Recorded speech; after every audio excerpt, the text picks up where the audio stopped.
Welcome to the Mobile Home Park Mastery Podcast, where you will learn how to identify, evaluate, negotiate, perform due diligence on, finance, turn around, and operate mobile home parks. And now, here is your host, the 5th largest mobile home park owner in the United States, Frank Rolfe. In 1986, Microsoft went public at roughly about 6 cents per share. And by 1996, it was up tenfold to about $5.50 per share. Many people said, well, that's the end of it. It's done its course. It's time to sell. Let's sell at the peak. And they sold Microsoft off. Others, however, held on to the stock. By 2006, it was up to $20.75 a share, up 4 times. By 2016, up to $55.74 per share, up an additional 3 times.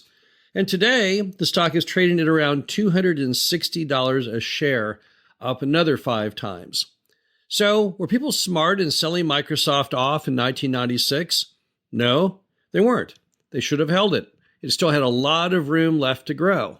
This is Frank Rolfe, the Mobile Home Park Mastery Podcast. We're going to talk about how mobile home parks are a whole lot like Microsoft circa 1996. Sure, our values are up, no question of that. In the 25 years I've been in the business, values have risen steadily throughout that entire period. But it doesn't mean we're anywhere near the top at this point. Now, why would we not be? How could I be so bold as to say, despite the fact that mobile home park values are definitely up, that we haven't reached the limit of what they can be? Well, the first is the ability to increase rents because, of course, mobile home parks are an income property. As our income goes up, so does our value.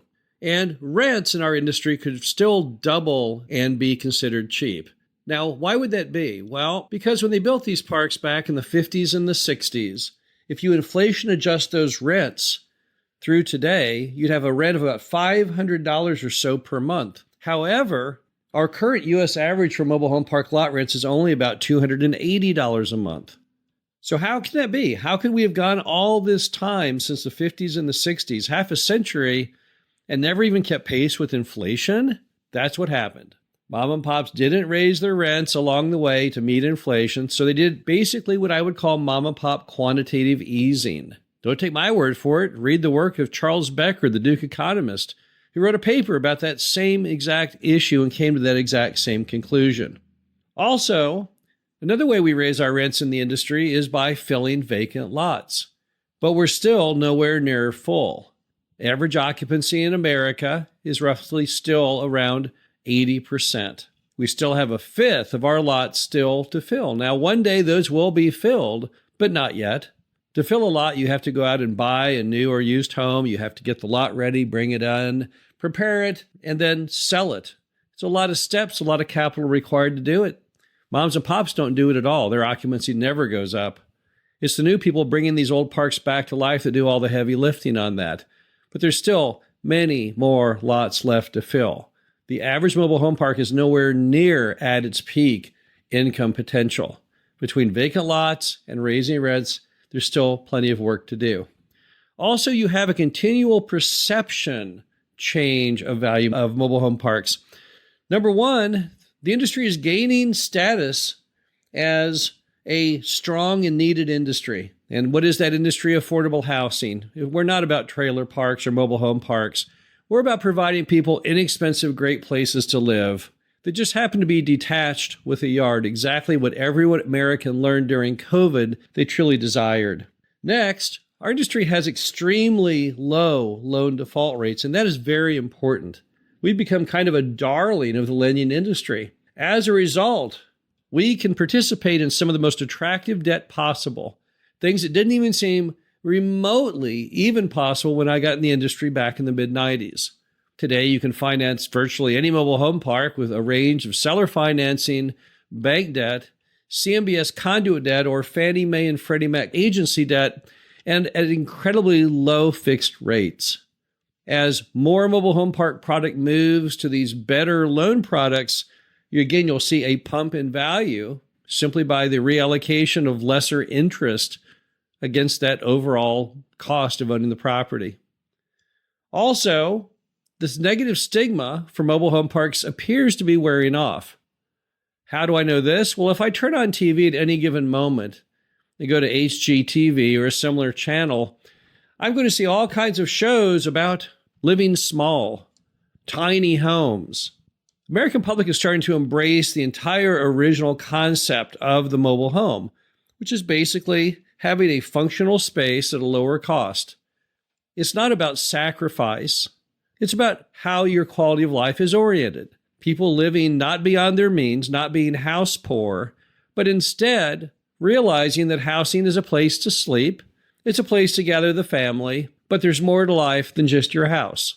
As young people are learning the value of smaller homes, and as older Americans are retiring at the rate of 10,000 per day, everybody is starting to once again appreciate the very thing that mobile homes and mobile home parks have always provided.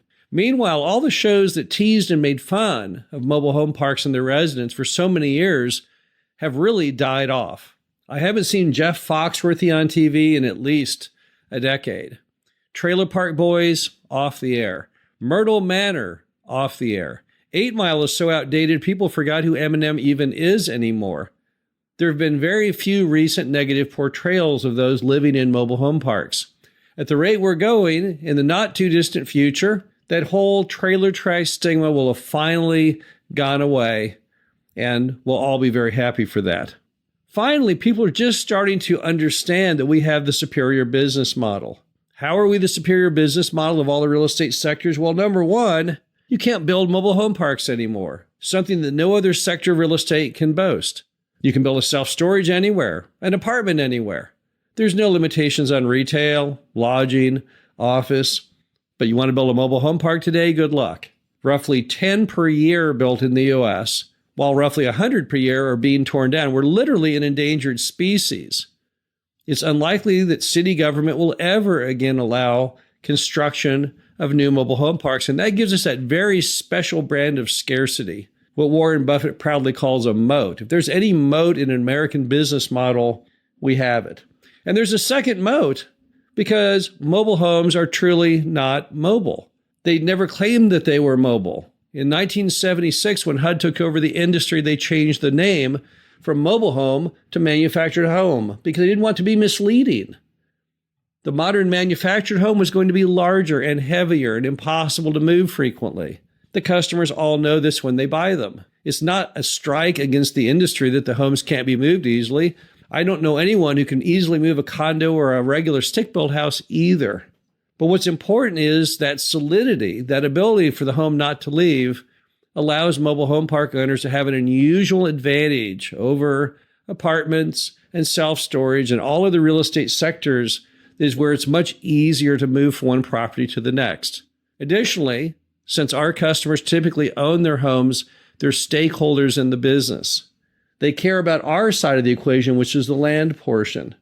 I dare you to find any other sector of real estate in which the customer is a stakeholder, because it just does not exist. Finally, industry consolidation.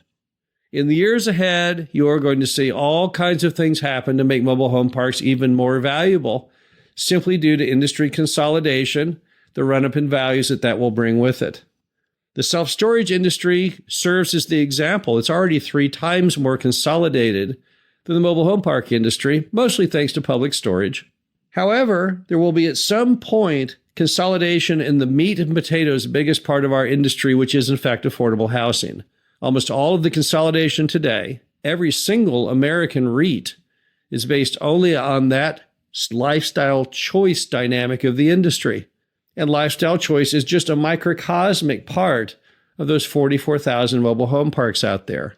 As we see industry consolidation start forming in the affordable side, then you will see a real run-up in overall values. What will be the trigger for that? It'll be an affordable housing operator to go public. People have rumored for years now it would be Yes Communities, owned by GIC, the Sovereign Nation Fund of Singapore. It makes logical sense that it could be, but I don't know. It might not be them. But someone out there at some point will form the first affordable housing REIT, and that will put the bulk of the industry finally on the radar. Now, while all other sectors have pretty much hit the top, whether it's apartments, lodging, retail, office, it doesn't really matter which one you want to select. There's not much room to go. They've already hit top. They're pretty much like Microsoft today. But as for mobile home parks, we're just getting started. In many ways, we truly are Microsoft stock in 1996. This is Frank Croft, the Mobile Home Park Mastery Podcast. Hope you enjoyed this. Talk to you again soon. Thank you for listening to the Mobile Home Park Mastery Podcast. Be sure to visit us at mhpmastery.com to subscribe to the show, read our show transcriptions, and access all of our great information on mobile home park investing.